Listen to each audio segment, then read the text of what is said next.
Mr. Doctor. Doctor Doctor. McGuire. Dr. McGuire. Depends whether you're a higher official or just yourself. Well, I'm just myself and I can't read paper, so you don't have to give me one. Is this the ordinance that was presented earlier? Correct. Dr. McGuire? Okay, yeah, I got a copy of that. All right. This is thank you for coming all. We're gonna do a quick introduction so everybody knows who they are.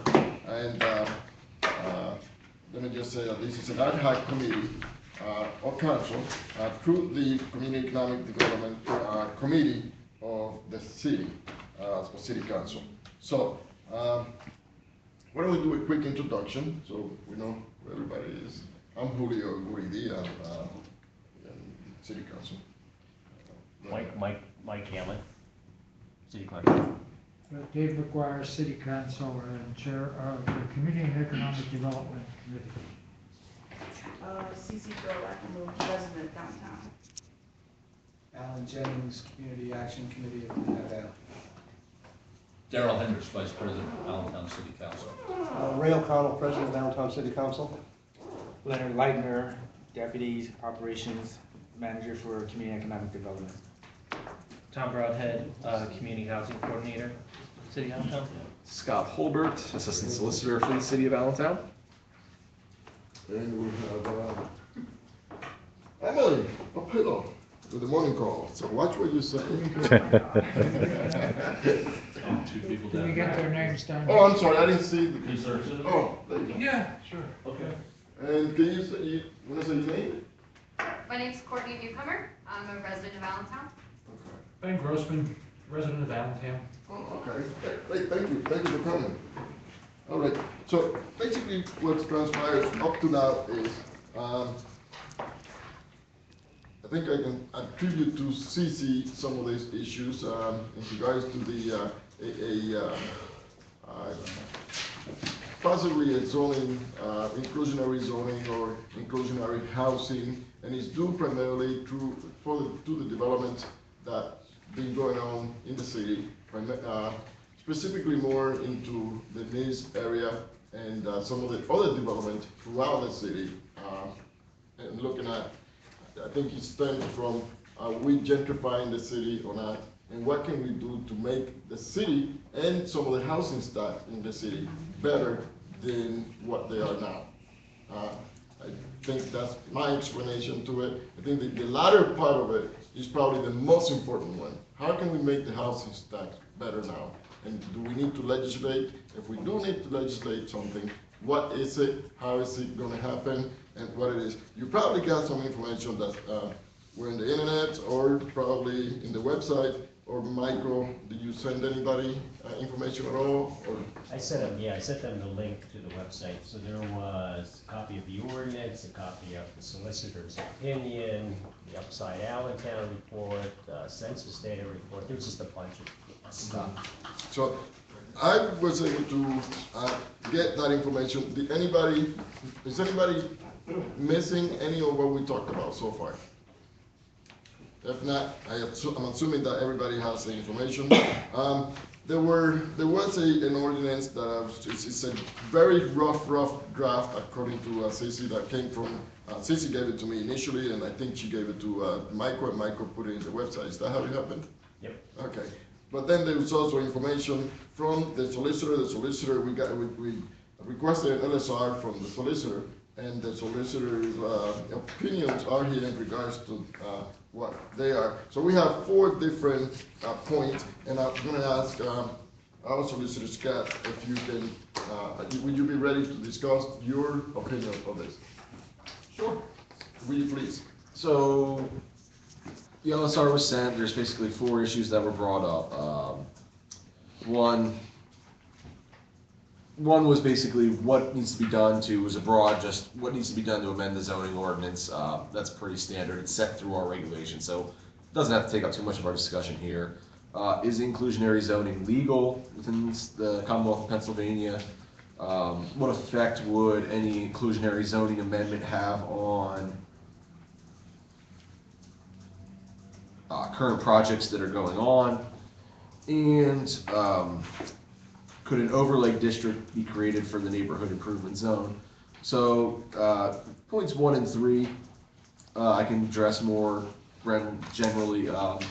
So the process for amending the zoning ordinances, it has to go through the planning commissions first. There has to be a public hearing before it can be passed. There has to be about at least 30 days in between when it's given to both the city's planning commission as well as the Lehigh Valley Planning Commission pursuant to the municipality's planning code. So there's going to be some time in there for them to review, comment, and if comments are taken and there's substantial changes, the process starts over. So there has to be a public hearing. I should say, when the changes come from the public hearing, the process would start over. Any zoning amendment, regardless of the type, doesn't have effect on existing structures, existing buildings, existing uses, or anything that's been planned. And by planned, there's a specific definition. People submit permits, they're starting the work, whether it's, they've started to do something and there's something formal given to the city, it's not going to be affected by the ordinance as well. So all the development we see going on right now, it's not going to affect that. It would only affect any future development. So as to the issue of inclusionary zoning, the idea of using affordable housing, it's not per se granted within the zoning ordinance, or not the zoning ordinance, excuse me, the laws regarding zoning, the model penal code, not the model penal code. They have too many of the abbreviations the same. The municipality's planning code, it's not particularly given, but there's broad authority for zoning. It's something you can look at, and it's been done throughout municipalities, so it's not too much of a legal issue. It's more the issue is going to come with implementation and actually writing and enforcing the ordinance. So that's the biggest issue, is how would you go about doing that? Zoning is a land use, it's a property right, so it's something that's valued under our Constitution. So the government has to have some sort of objective that they're achieving, and how they're getting there, i.e. the ordinance. There has to be some real thought put into it and how you do it. So things like, specifically in this case, what size of the projects we're going to be including, what percentage of the projects you would look to have affordable units, increases, the incentives you grant for the affordable project, i.e. increasing, number of units allowed on the specific property. All those things need to be taken into account within Allentown and their actual facts about Allentown and how development is going. So I think that's where we are now. Thank you, Scott. Before we proceed, I want you to think, do we need anybody else on the table to follow up on what we want to do with regards to providing affordable housing for citizens or residents of the city? Is there anybody that is missing right now that you think we can move on without having this person on the table? I think we need to understand and hear from developers. Mm-hmm. This is going to affect their business, and we need their view. Whether we listen to it or not, I think we need their perspective. Well, I had a meeting, it just happened that I had a meeting with J.B. Riley yesterday, okay? He's obviously the biggest developer of the city right now. And he's willing to meet with some of us as a task force type of thing, with about 5 or 6 people, okay? And he will be, but it's interesting in improving lower income housing stock in the city. He's been working obviously in middle income housing, and I think he's interested in doing something. He's very interested and has some good incentive for what we want to do.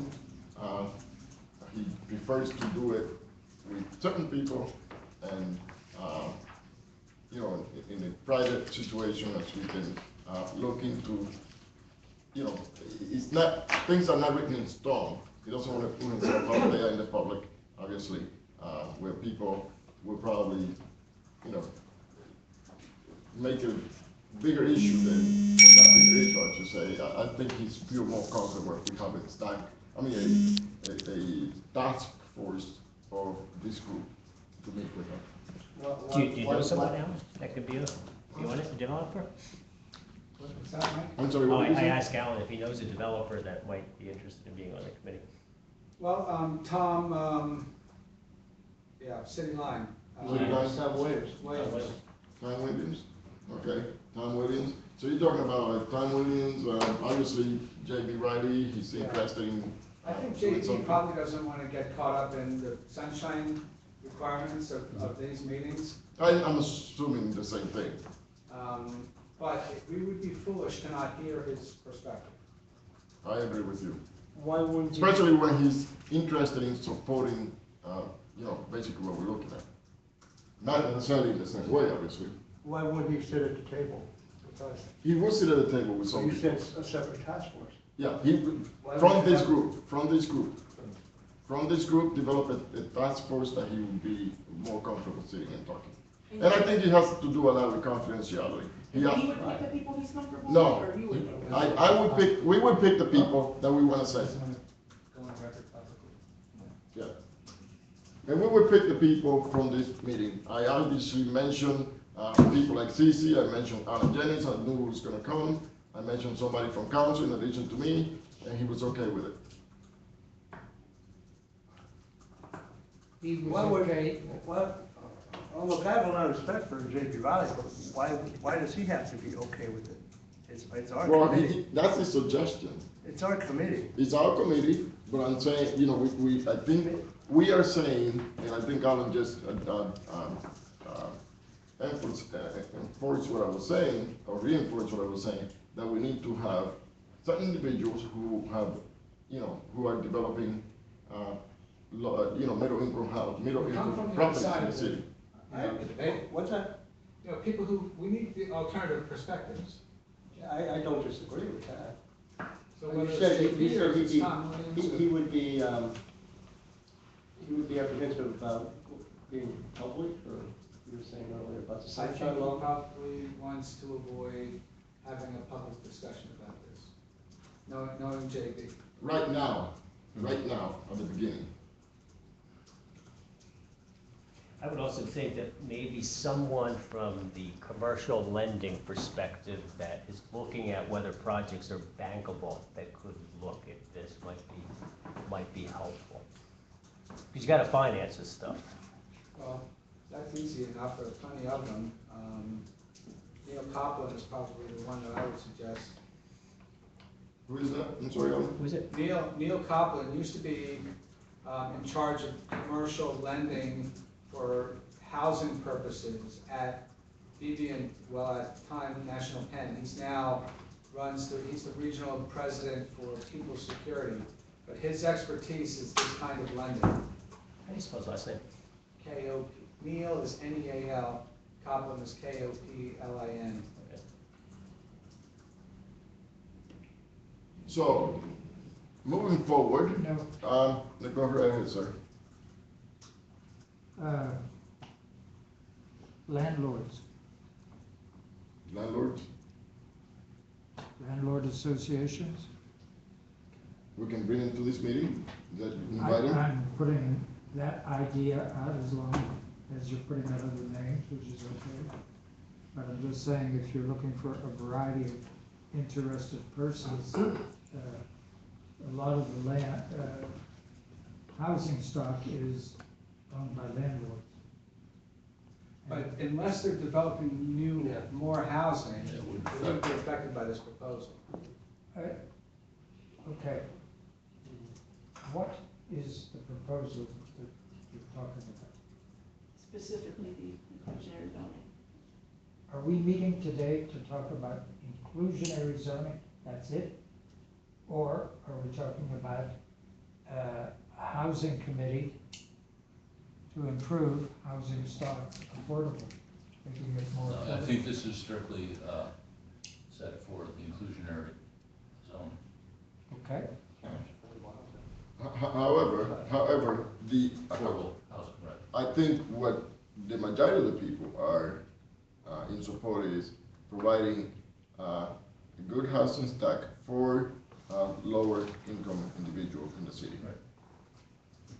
So my, that sounds to me like a lot larger than inclusionary zoning. If it's broader than inclusionary zoning, I would agree with David. You have Nelson Diaz or somebody who's a multi-family investment guy.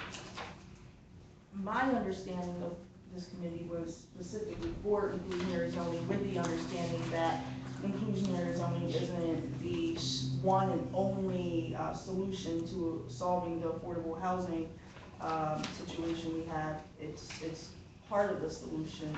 That was my understanding of this. Yeah, I think if we go beyond that, I mean, we're talking That's a much bigger. much broader area, and I don't know that that's But, something. but isn't part of inclusionary zoning improving housing stocks in the city for lower income individuals? It's improving the availability of affordable housing, but also creating those income communities. It's not just that.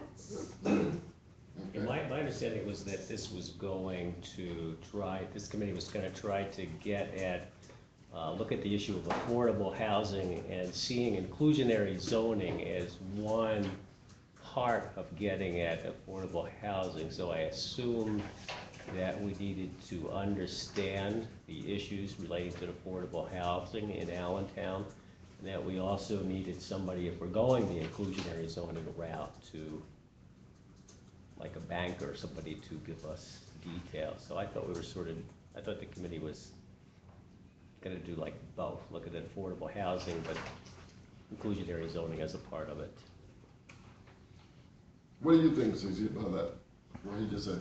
Well, I mean, it would make sense that one of the first elements we look at would be inclusionary zoning, and if this committee wants to stay together after it's voted and passed in May, then that's great. This committee could stay together and then look at other aspects of affordable housing. I don't, to do an entire analysis of the affordable housing situation and then determine if inclusionary zoning is going to address that, that wasn't my understanding. All right, so, I mean, is everybody in the same page on this, or are we in a different page? Sounds like there are two things.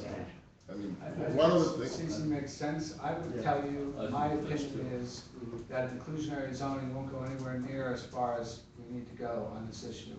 So I can guarantee you that once we deal with the inclusionary zoning issue, we're gonna wanna talk about other things, because we're gonna realize how little it's gonna do to affect the bigger problem that you addressed, Julio. But if, you know, I don't have any, I mean, I'm certainly happy to do whatever you all wanna do. If you start with inclusionary zoning, we can at least deal with that issue and move it or not, and then move on to the other pieces of this. I'm on that page. Yeah, because the way I'm looking at it is, if we do, either we do or do not do inclusionary zoning, we still have to deal with a lower income housing stocks for, you know, for individuals in the city. Either we do inclusionary zoning or not, we still have to deal with that. But the main issue with inclusionary zoning is dealing with that, isn't it? Not just low income, moderate income. No, low and moderate income. Yeah. Low and moderate income, low and, you know, middle income type of thing. Yeah, it's part of it. So, it is part of it. So, are you saying, let me see if I hear you right, are you saying, let's just deal, if we wanna do inclusionary zoning, which is a process as well, or if we wanna deal with, housing stock and using inclusionary zoning as a way to do it? Well, I think as explained, that's not gonna solve the problem of substandard housing. Right. But it's a way to start, and something we probably should, especially at this time with a lot of the developing well underway. I think it's a reasonable thing to look at that now and then go from there. The reasonable thing to Beyond look that, at, it's gotta be substandard housing and dealing with how we deal with that issue. you're saying, looking at it, at that, what is that for you? Inclusionary zoning. Inclusionary zoning, okay. Yes. Okay. So, saying that, do we need anybody else to deal with that, with the issue specifically with inclusionary zoning on the table? A developer, that's it. A developer, okay. And you mentioned a couple of people. Someone else to consider would be the Jandals.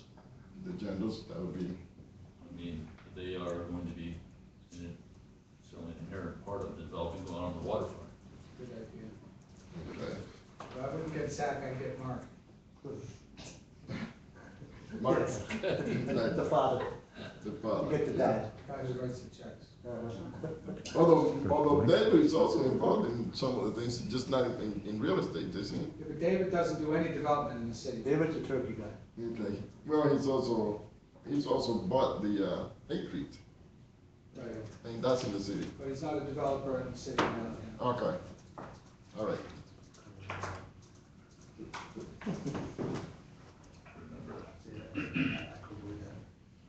Okay, so, I would also say, go ahead, I'm sorry.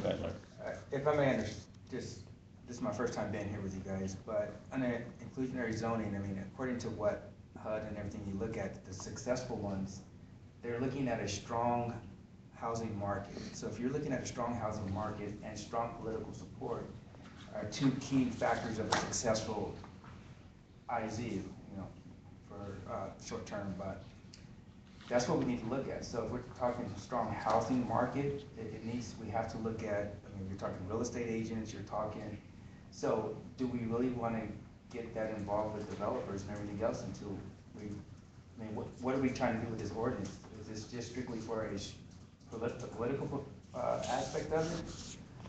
Or are we really looking to develop a strong housing market? I would argue that essentially what inclusionary zoning does is it forces developers to include below market units as part of the market rate units that they develop, or high-end market that they're developing. So you can only go so far with that before you kill the deals. And if you kill the deals, that might be okay in the market where you don't want any more deals done.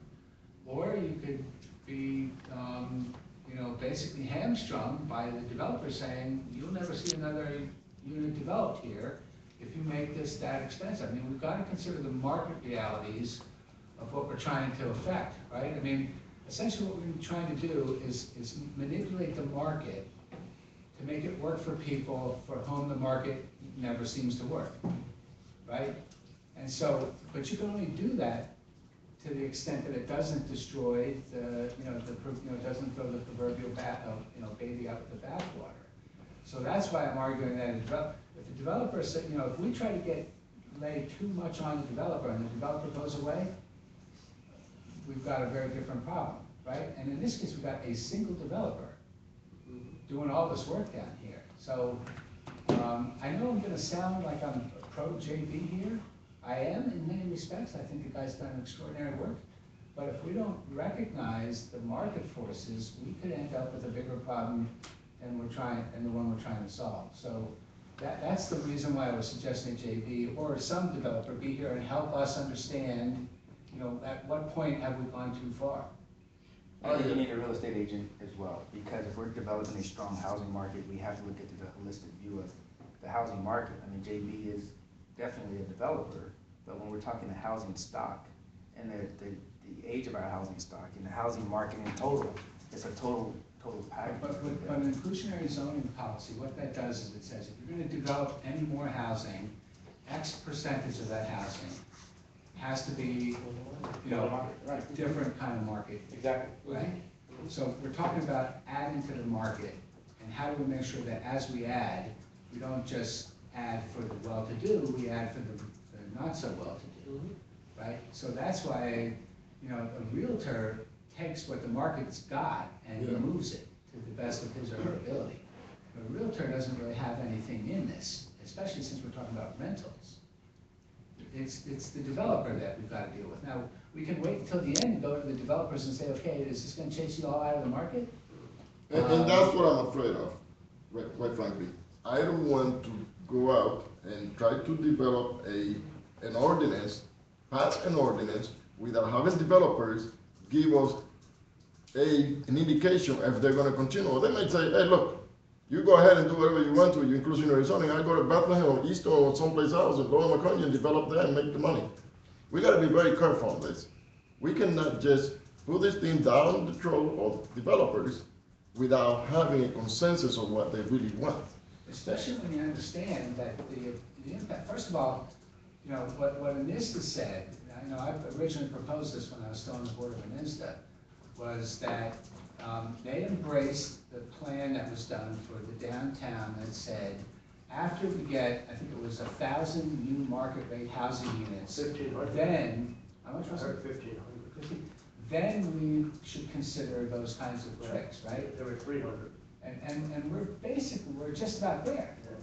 So, you know, he could say, I'm done, and that might be okay, it might not. Well, I don't think it will be okay. I think if we kill the momentum that we have, we're gonna shoot ourselves in the foot. So we gotta be very careful. I don't wanna precipitate things that, you know, may be hurting the city for gaining something that may be, you know, that we're trying to do. And I think it's right to do it, but we gotta be at the right time, and we have to do it the right way. Any comments?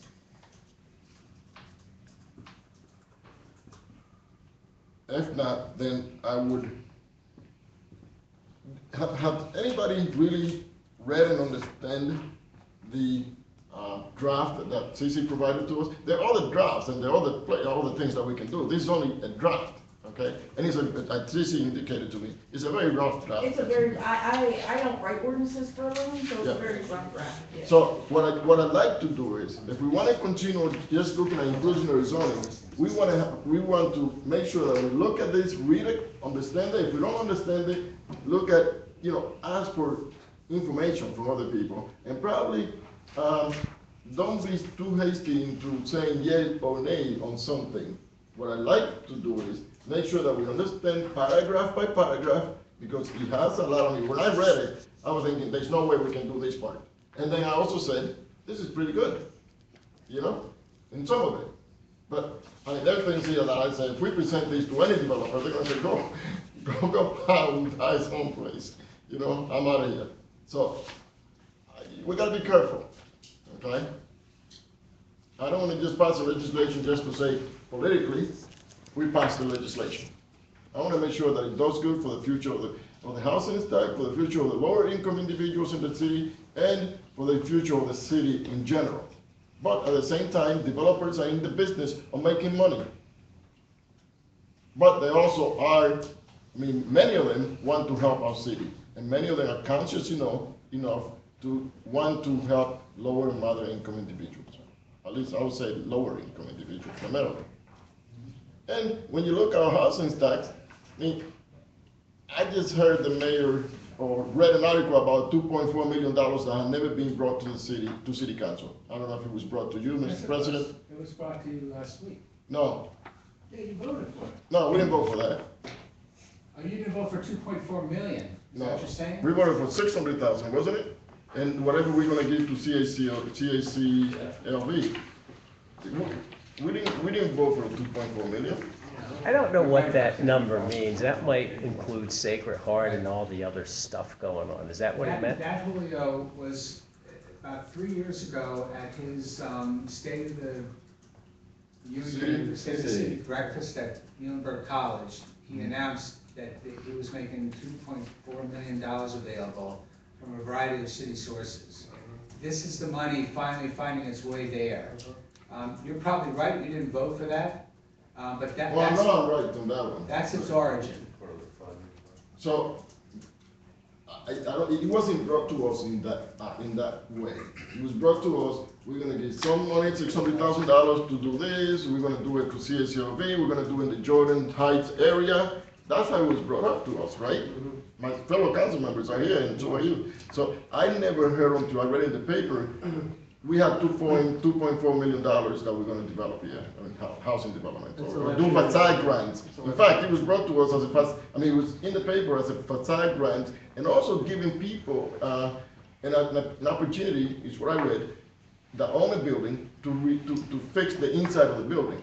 Now, when I'm looking at people who own buildings here, who are from New York or from South Carolina or Florida, I don't think that's you know, I don't think we have vetted those people to make sure that we wanna do their facade and assume that they're gonna do the inside of the building, the interior of the building. Well, I'd be happy to, I mean, if you wanna get into this, I'd be happy to explain all this stuff. Well, I don't wanna explain that now, Yeah, because maybe I wanna another- deal with this, but I'm just saying that what I read in the paper may be different than what we voted on. Yeah, well, but see, you know, because what was the contract for CACLG? It was like 140,000? Right. That 140,000 is not to develop, it's to administer the project. Right. That 2 million is what we would administer, right? I don't know. I thought No, you I'm were saying ministering that's what- 600,000. That's what we're talking about, 600,000. 600,000 last week.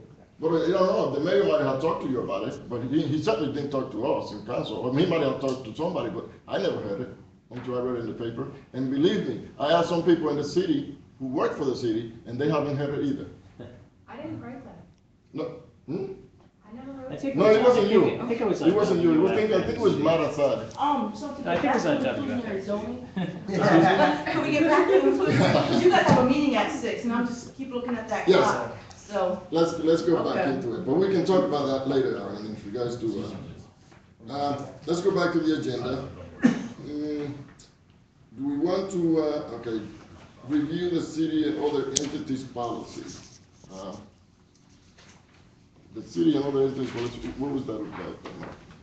Oh, I just threw down some. I know. That's what I thought. Yeah, how closed on the